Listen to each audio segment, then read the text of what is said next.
we are here, another Weebaholic podcast. Let's get it. Let's go. Today, I have a very, very, very, very, very, very, very, very special guest.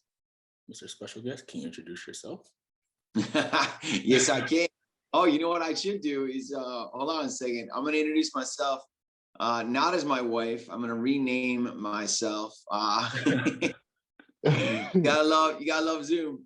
But yeah, it's Brian Donovan, and otherwise known as Rock Lee from Naruto, and Davis from Digimon, and a few other things that I'm sure we'll touch on during the course of this. And I also have some very special lighting from the clouds above. I know, look at that hit me. I don't even. I'm just gonna keep it. Some people pay for that kind of lighting. Yeah.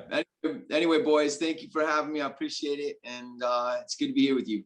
Well, thank you for coming on. Before we get into the episode, you guys can go find the podcast on Anime_Again Show on every platform: Google Podcasts, Anchor, Spotify, and YouTube. Of course, you can follow Instagram Anime_Again Show. You can follow my co-host Eyes.the.lens and RGap2 for his podcast.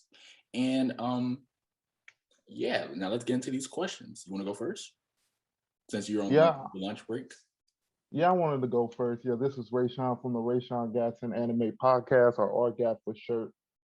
I wanted to say I really appreciate you for being here and talking anime with us today. I do so.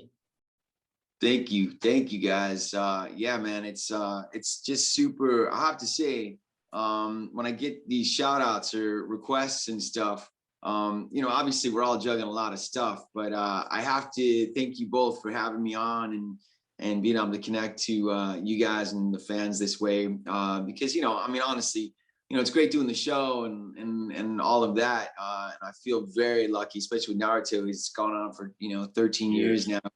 But really connecting with the fans and letting them know how much I appreciate them watching, because it wouldn't exist without you, as they say. So yeah, thanks for this opportunity to say hi to everybody and be on your shows. Okay. The first thing I wanted to ask you was, for more information about the Mighty Me training camp that you created. Was it like a nonprofit or something? Oh, wow, man, nice throwback. Yeah, that I did that before you guys were born.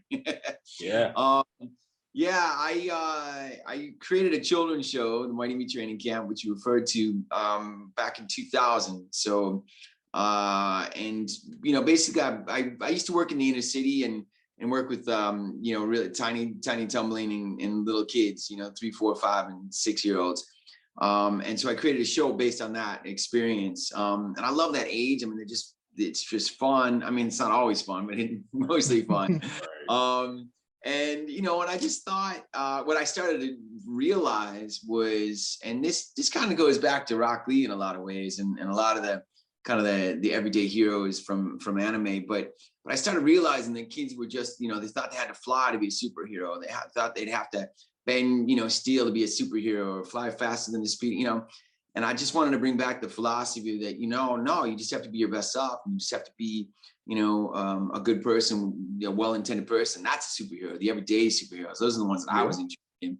So the philosophy of the show, the Mighty Me Training Camp, was, everyone has a Mighty Me superhero spirit right next to their heart. And, and if you are your best self, physically, emotionally, spiritually, etc., then you're a hero, and if you do, kind of like, I liken it to like, saving the cat from the tree and walking the little old lady across the street. There's so many things we can do every single day that makes us heroes. And so, yeah, I was just trying to bring that back to it. And then a lot of the show is physically based too, because I really believe that, you have to be, you just got to care about your body. You got to take care of yourself, like Rock Lee. You got to train. Promoting more of that hard work, kind of.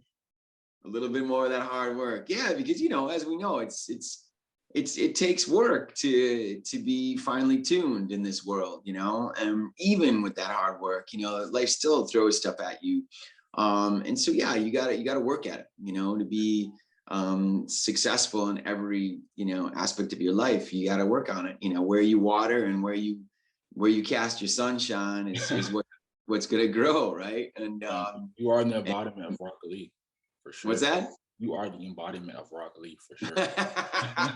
Yeah, man. Well, a lot of people ask me, in interviews, what is it about Rock Lee, or do you relate to him? And yeah, I mean, we do. I mean, it's been a real pleasure playing, a character like Rock Lee because of his work ethic, the hard work, the perseverance, the persistence, his passion. These are great qualities, and they're qualities that keep us keep us alive, frankly, because it's when life gets you down or kind of suffocates you a little bit or knocks you blindside, you got to get back up, and some people have that grit, some people don't, but I do believe that when you have kind of role models like my little man Rock Lee, and I think that's also why Rock Lee and Naruto and other properties too, but specifically Rock Lee, at least from the fans and that have talked to me about it, he does represent that for them, and he has helped them get past, adversity at school or just tough times, bullying, other things, and people have picked themselves back up, and they attribute a lot to Rock Lee. Not just Rock Lee again, but but the fans that I talk to about my characters, they're like, yeah, man, Rock Lee got me through stuff. He reminded me that I picked myself back up, and that's awesome. That's amazing. And to be able to play a character like that is awesome. And I think you said, oh, you are in the embodiment. I mean, I had some of that anyway, but it's been nice to play a character for 13 years that constantly reminds of that. Yeah, because we have to be reminded, right? I mean, it's not, you'd be some freak of nature if you like I got this, I got this. No, we don't always got this. You gotta, and we all need cheerleaders, and we need reminders, we need role models, like my man Rock Lee. So anyway, because even Rock Lee has people that picks him up during the series. Exactly. Guy. That's exactly. Pick her up. I mean, oh, sorry, what was that, Rayshon? Oh, I was about for my second question, I was just going to ask, basically, what got you into voice acting in the first place, and what was that process like? Did you go to school, or did you just like go straight into audition? Theater class. I looked inside. I know a lot of people said they took theater classes and stuff. Yeah. I think, I mean, look, you have to do, like, if I'd say this to everyone, if you have dreams, whatever they are, it doesn't have to be, getting into anime or voice work or even Hollywood. I mean, we all have, like, there's a million dreams out there. There's a million things that people, want to do and dream to do.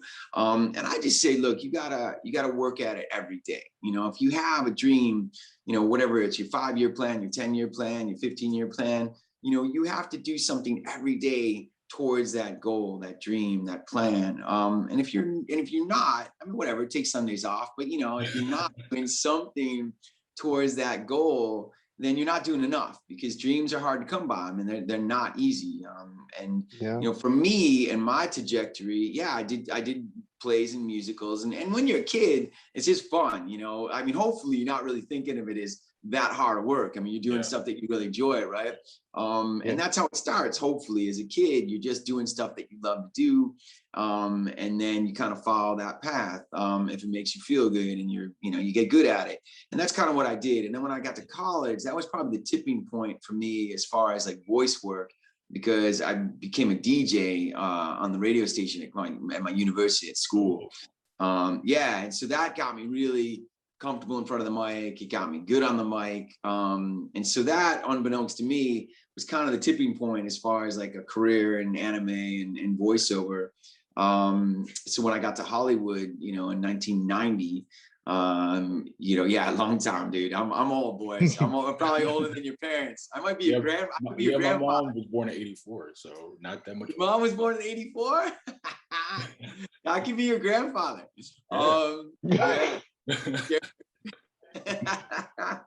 Don't tell anybody. Yeah, Rock Lee's an old fart.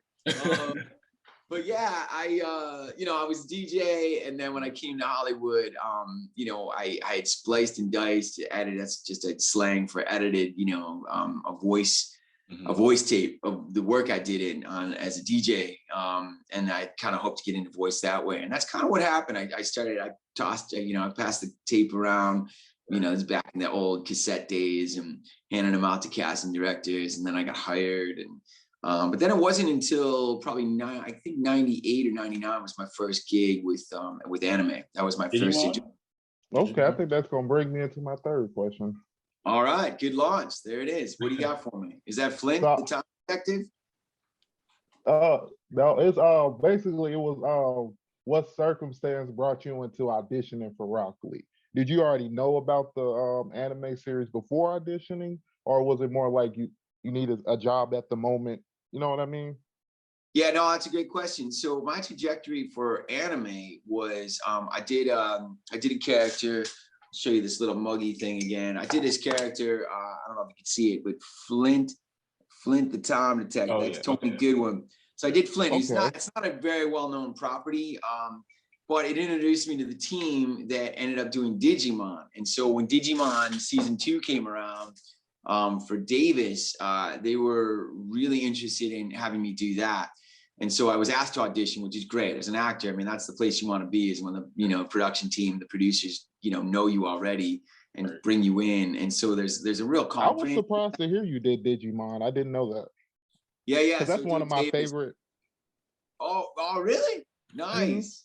Mm-hmm. Yeah. So I did Davis. For the fans that maybe don't know Digimon as well. Sorry, I didn't think I'd be using this cup today, but it turned out to be a nice prop. So that's Davis, the goggles and the flame jacket. I remember him.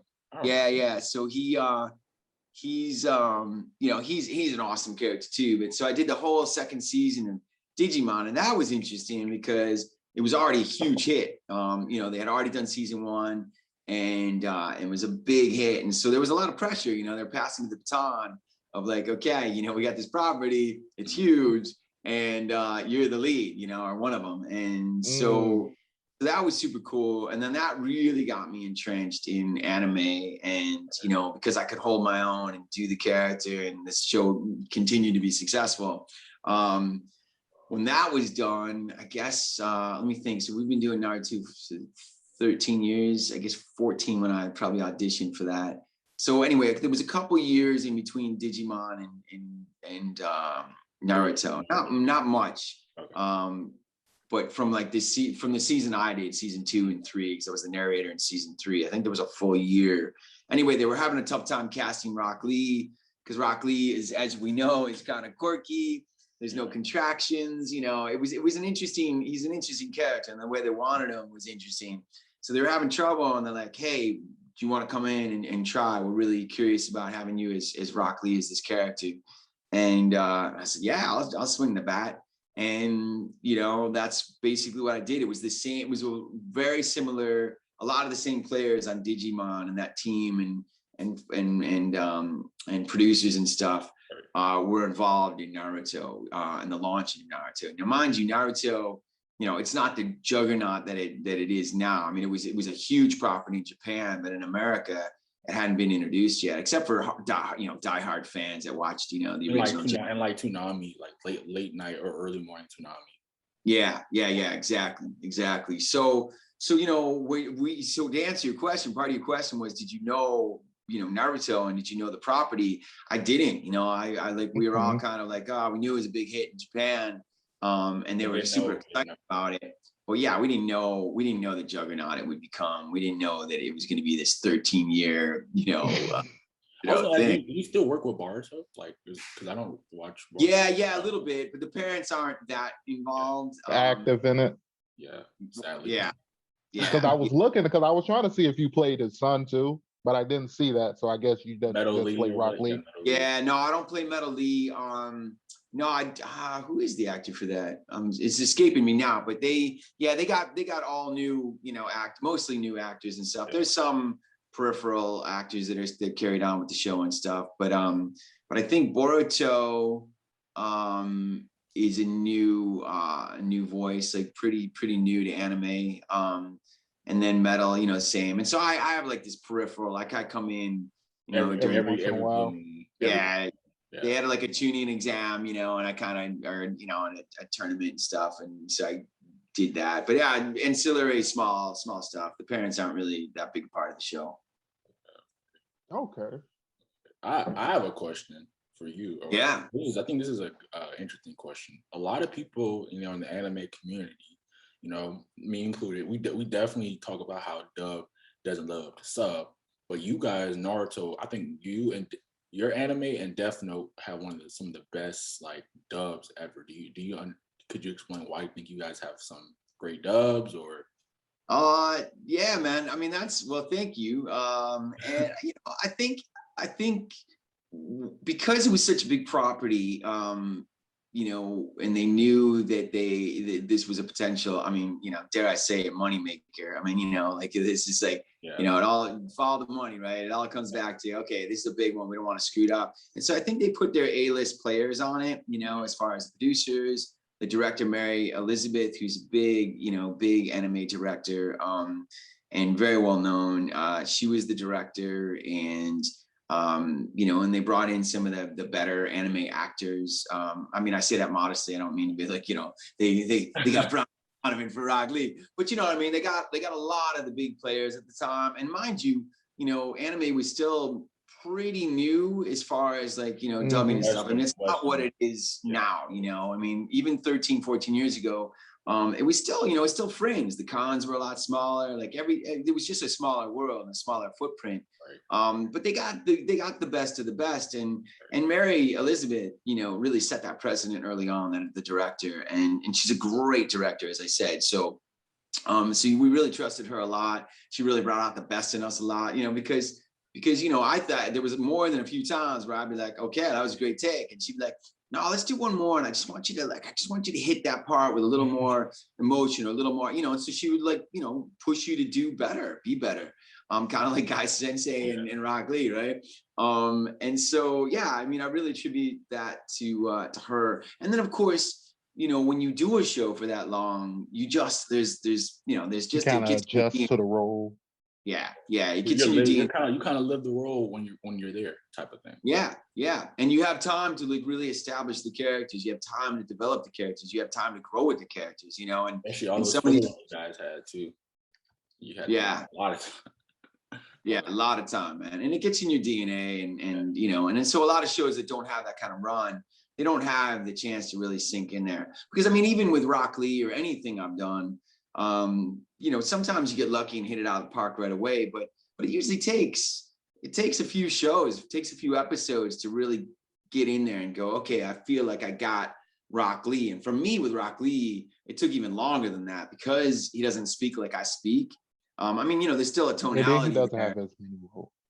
Yeah, like I mean, you know, I contract everything, you know, like I mean, like most of how I talk and how I say, I mean, I'm very Californian, that slangy kind of, you know, and Rock Lee, I mean, even again, my tone is there. Like you can still hear a little Rock Lee in my voice, but the way he speaks, you know, was very different for me. And so I had to just kind of, you know, really take some time to get in there and feel comfortable, you know, speaking without contraction in that more proper way. And then of course the crazy emotional, you know, ups and downs he has. And that was awesome and fun, but it was just the lack of contractions and speaking, you know, with I am or I will not go, you know, I mean, who says will not, you know what I mean? Like, I won't go, you know, I mean, like, you know, it's just a different way of speaking. So, so yeah, that was the challenge for me personally.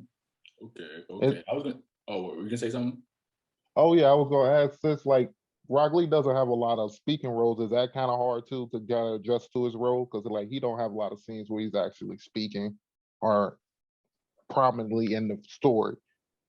Rock Lee, yeah. Yeah, I mean, yes and no.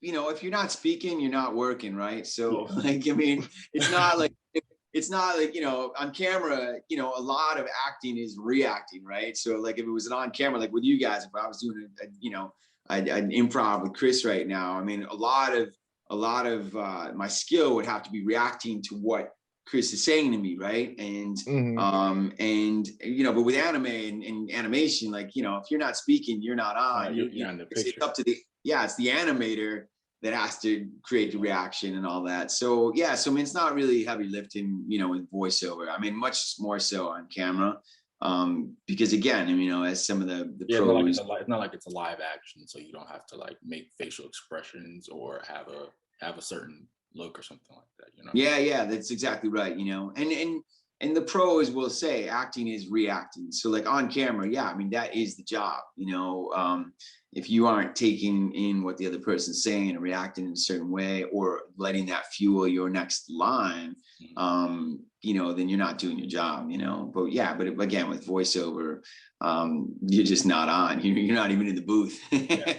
You know, the animators are doing their thing or have done their thing, and you know, and I watch the show like you guys go, oh, that was cool, or not. Like, you know, so you kind of have to trust the artists and how they're having your character react to stuff. Yeah. I was gonna ask you. I think this is gonna be like this is something I kind of wanted to know from every voice actor in Prime Naruto. What does a recording day look like for you? Like go from 6:30 whenever you wake up to the end of the day. What would that day look like? Yeah, well, you know, the beauty of voice work is that it's very efficient. You know, like if I go to a set for live action, like we were talking, like on camera, I go to a TV show or a film, I'm shooting something. I mean, I'm there all day. I mean, it's kind of what you described. Like you wake up at 6:30, you got to be on set at 7:30. You end up going, you know, you sit in your trailer for the first hour, then they'll get you into makeup and wardrobe, and then you go back to your trailer and sit down, you know, whatever. And then you're waiting, and then you go to set and you do a rehearsal, and then they got to fix lights. So you go back to your trailer or whatever, you go back to a chair that, you know, and, you know, so there's a lot of setup, a lot of waiting around. With voice, it's like, you know, for Naruto as the example, you know, I'll get a call, you know, an email, you know, a week before saying, hey, we're checking your availability, you know, for next week, we need 2 hours, or we need 4 hours, which is pretty rare, but, you know, usually it's 4 hours. And 4 is the max. That's contractually the max for SAG, because with voice work, it's just really strenuous because you are working the whole time and there is no sitting around or going back to the trailer. It's like you're just blasting them out. So that's why it's a 4-hour cap, because most voice actors can't, you know, you're done after 4 hours, you know, especially if you're doing a lot of, you know, leave for a game, you know, and, you know, if you're blasting that out or all the efforts are like, you know, you're done, you're fried after, you know, 2, 3, 4 hours. So contractually they put a cap on it. And so, yeah, you go in and you sign in. If the studio is ready for you, you go in the studio and, you know, you say hello and you do all your social niceties, and then they get you in the studio. They test your levels, and then you start ripping 5 minutes after that. You'd be like, okay, we're going to start with loop 6. And so you go through the script and you go to loop 6, and then they play it. You sometimes, mostly you'll do like, you'll review it, you know, so you see what you're doing, like what's the scene. You look at your line and you go, okay, and then, you know, yeah, I'm good, and then they'll play it again. They go beep beep beep, and on that imaginary 4th beep, that's when you start ripping on your dub, you know. So, and then, you know, you just get a sense, like, you know, as you do it, as long as I have, you get pretty good and fast. I think if you're new to it, it's probably very intimidating because you have that imaginary 4th beep, you got to time it, then you got to look at his flaps, you know, and as you say, some dubs better than others. But you know, if it's well done, then you're really trying to sync up, you know, even though they're speaking Japanese and you're filling it in with English, and it doesn't always translate. And that's when you see like wacky flaps and you're like, what is going on? But, you know, you try to match it up enough. And so, you know, sometimes you got to do it a time or two. Sometimes you mess up the line. You know, for me personally, I had a really tough time with Japanese and getting Japanese just right. Like I can fake it, konnichiwa, but you know, but they were really specific about where you hit, you know, some of the things, you know, like even the jitsus, you know. And so like my whole session would kind of slow down when I would say anything Japanese, you know, and it got to be kind of an inside joke because, you know, oh yeah, Brian Donovan, Rock Lee sucks at the Japanese. And so, and I wanted to get it right. They needed to get it right. So, you know, I'd be like, okay, say it again. I'm trying to hear it. And, you know, and then we do that. But mostly I'm pretty fast at it. It's just when we came to a Japanese word I'd never heard before or something, or a new name that's like, It was just difficult. Sometimes I'd have to do a few times just to get the inflection right, or where they want emphasis on, on the syllables and stuff. So, but but that's the day, and then you rip, man. I mean, maybe if you're doing a 4-hour session, you get a break in the middle for 10 minutes, but mostly you're in there, you're ripping lines, and and you can do, it just depends. Like, I mean, some sessions I've knocked out 6 episodes, if Rock Lee's not in it that much, they'll be like, okay, we're gonna go. You don't need that many lines. You can just get 1, 2. Yeah. In some sessions, we haven't even gotten through 1 episode because I might have 100+ loops, and so it just depends, Rayshawn, did you have?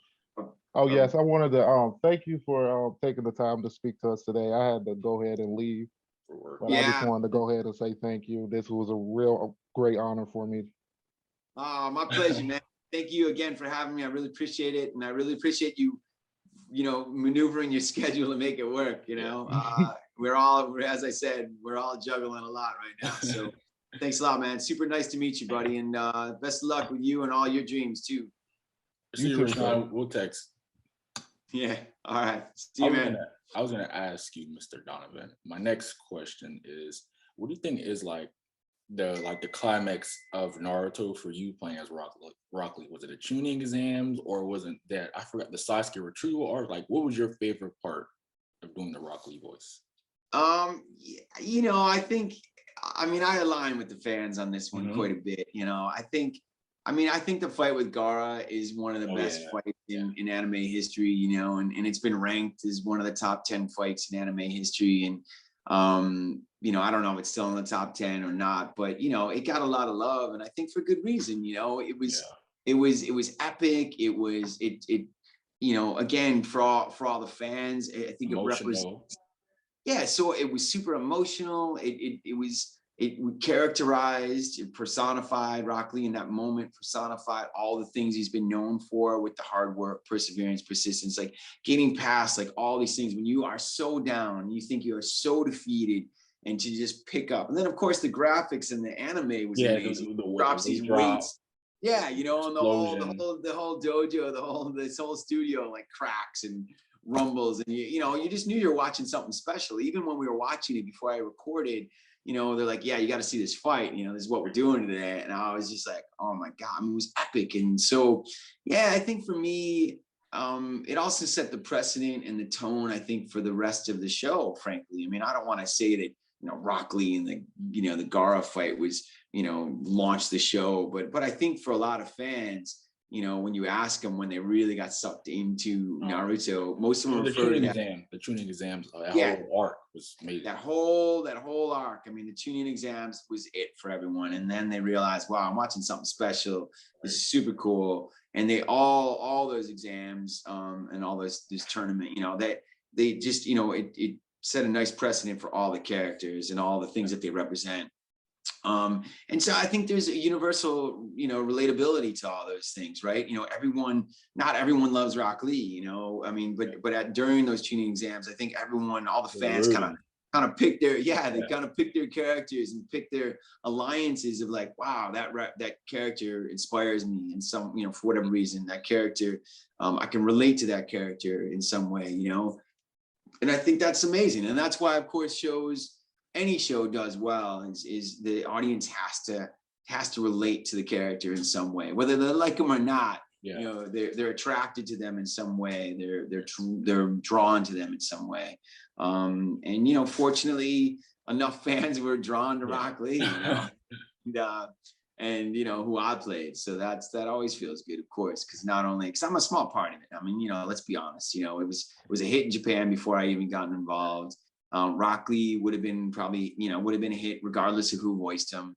I just got lucky. I got passed the baton to do Rock Lee, and the rest, as they say, is history. I was gonna tell you, I don't know why, but Zoom is like timing out. We have like about 9 minutes left I don't know. Oh, okay, you got the Sometimes 40-minute Zoom. no, Yeah. I paid for it, but sometimes like it'll do that. Like I paid, like sometimes it'll just do that when a lot of people. That's all right. You know, it's okay because I gotta ramble But in it's 10 okay. minutes. I have like 2 or 3 questions, and then Yeah, let's do it. Let's take it to the wire. And then when you see it click down the last minute, we'll do a little closing thing. okay. So I was All gonna right. ask you if you could, like, outside of Lee, of course, who do you think are your 3 favorite characters from Naruto? Uh, wow. Well, I love Guy Sensei. I mean, I love the voice actor of Guy. I mean, meaning I don't even actually know him very well, but I love what he did and what he brought to Guy Sensei. And probably because I heard it the most, maybe, you know, because I sometimes if he recorded before me, they might play him instead of the Japanese version. Because a lot of times you're just hearing the Japanese. But if he was in the studio before me, and not just before me, but you know, recorded prior to me being there, then I would hear him a lot. But you know, it was just like Lee, you know, his delivery was so funny, and really worked for the dynamic between the two. I have a soft spot for 1010, who's probably Metal's mom, but you know, of course Yeah. we don't. But I always loved 1010. I mean, not, you know, obviously, you know, Rock Lee loves Sakura, but Yeah. you know, for 1010, just for me and the voice and who she was, you know, I dug her. And then, you know, I think, I mean, you know, what's not to love about Naruto? You know, he's, Yeah. he's Yeah. it's hard not to be like, yeah, I mean, you know, it's his show, or Miley's show, you know, and I thought she did a brilliant job with them and still does. You know, it's heavy lifting. I mean, there's a lot going on there, and you know, and I think she just brought a lot of great stuff to Naruto. And I'll be honest with you, her voice had to grow on me. Like originally, when I first heard Naruto and what Miley was doing, I was taken aback a little bit. I was like, you know, it was just very confronting. I was like, wow, I don't know if I like that. I didn't even know a female was playing Naruto until like after because Naruto was my first anime. I watched it in 2017. Not even Oh long yeah, ago. man. Yeah. So I like one, you know how you are about your first anime. You're obsessed about everything, and then I go back. I'm like, oh, a female play. She did really good. Really, Yeah, really amazing, good. amazing. And yeah, I mean, and still amazing. I mean, you know, she's 13 years deep too. And yeah, I mean, she just brought a lot to it. But yeah, the voice had to grow on me. I mean, I'll be honest. And but once it did, and once I was like, oh, I see what she's doing and where this is going. And you know, amazing. And she's got a lot of love because of it. I mean, you know, she brought Naruto to life. She brought the whole show to life. You know, I mean, it's called Naruto for a reason. This is $1 million show now, basically. Oh, dude, billion. Yeah. No, I mean, really, truly, like I think worldwide, I mean, it's deep into the billions at this point. You know, it's just a huge property. I mean, worldwide. Dragon Ball Z and Pokemon, like probably one of the most animes that are known everywhere. Yeah, Dragon Ball Z, Pokemon, and I'd say Naruto. I mean, and you know, in some purists, you know how it goes. Like if a band gets popular, all of a sudden, you know, people aren't fans because you know too many people like them. And I think that's probably happened in Naruto. There's a lot of anime purists that only go for the really obscure titles, and you know, never admit to like, you know, oh, I don't watch Naruto, but yet they probably did. It was probably like you, their first anime, but now they've, you know, they're off because it's too popular and too world, you know, wide known. But you know, yeah, I mean, let's be honest. Without the Narutos of the world and the Pokemons on the Dragon Ball Z's, you know, none of the other ones would exist. You know, I mean, or if they you know, did exist, it would be hard to get in the Western, like, you know, Western hemisphere. Yeah. You have to go to legal websites. Like I remember Crunchyroll.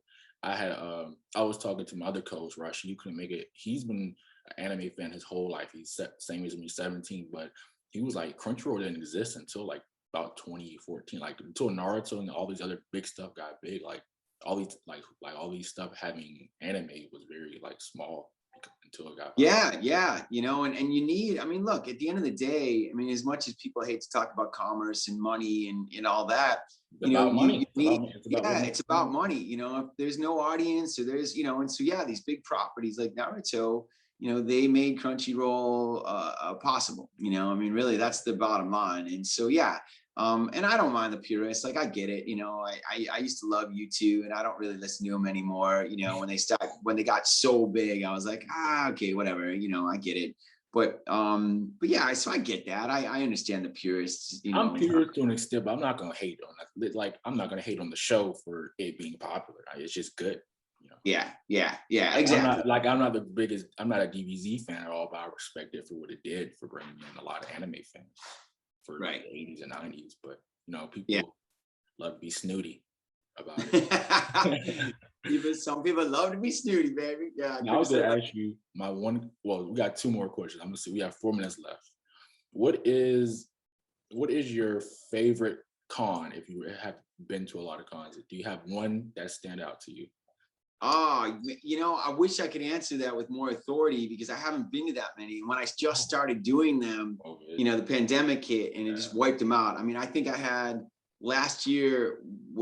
So I started doing them in 2.5 years ago, and GeekCon was my first in Madison, Wisconsin. And the reason I did GeekCon is because Jeff Nimoy, who's a very well-known Digimon director and does a bunch of voices too, he was doing a movie based on cons called Famous, and he asked me if I would play a version of myself, like a kind of a wiener version of myself, in the movie. And I was like, yeah, let's do it. And so we went to Madison, did it at a live con, and it was awesome. Like it was amazing. And so that was my first con. I'd never done it before, and then that kind of launched me into, this is fun, and I'll do some cons. And so when I started lining them up, I did a few before the pandemic, and then I had 12 lined up when the pandemic hit, and then it just wiped everything out. And so now they're just coming back. I think I'm going to do, I'm going to Knoxville, I think in October. And I think that's going to be my first live con again, if it even happens. I mean, who knows? The world's changing so quickly, right? But yeah, I mean, I'm hopeful for that one. And yeah, so we'll see. But yeah, sadly, I'm not the guy to ask. I mean, I just haven't done enough to, GeekCon was awesome. That disbanded from the pandemic. So I don't know if they're going to ever come back again, which is really sad. But, the pandemic, I think, is going to shift a lot of players around. A lot of different yeah. DreamCon, I was supposed to go to DreamCon, and they're awesome guys. And that got canceled. I went to Ichiban Con, which was really fun. So I mean, the ones I've been to have been really great, and I haven't been to a mega con yet. I haven't been to a Comic-Con. So we'll see. I mean, I've heard pros and cons, right? Because they're so big and so overwhelming that it's almost too much. I've only done like medium to small cons, and those feel right to me. But yeah, I don't know. Maybe if I go to a massive con, we'll see. I might have a different answer, but yeah. Okay, my last question. Can you give us some Rock Lee sayings before we get out of here? Oh yeah, man. Yeah, of course I can. I kind of probably knew that was coming. I mean, one of my favorite is I work hard and I never give up. That is my gift. That is my ninja way. Oh my gosh. And then whatever, and then I can spit out primary Lotus. Goosebumps, man. Goosebumps from the first anime. Yeah, nice. Well, I appreciate you watching, man, and I appreciate taking the time and making this platform available to me and the other actors, and yeah, man, it's super cool. And really, truly, man, I would be remiss if I didn't say, good luck with your dreams. Rock Lee was a big dreamer, and I know you got dreams, and you're still young, and you want to be into journalism, and it's a great start. And I love, and for your fans, I mean, you reached out and kept reaching out, because I said, can we bump this a month and reach out again? And you did. And that's your own persistence and your own assertion in life towards your dreams. And it's important. It's a great lesson. You are a great lesson and role model for your fans too. Of just, if you got a dream, work hard, persevere, and be persistent, and keep that assertion in life, because that'll get you far. Thank you, Mr. Donovan, for coming on. You guys, I hope you enjoy it. Please go follow him. I will have all your Instagram and everything you have in the description box. You guys go follow us at Anime_Again Show on all of our platforms, and we are out. Stay safe. Peace.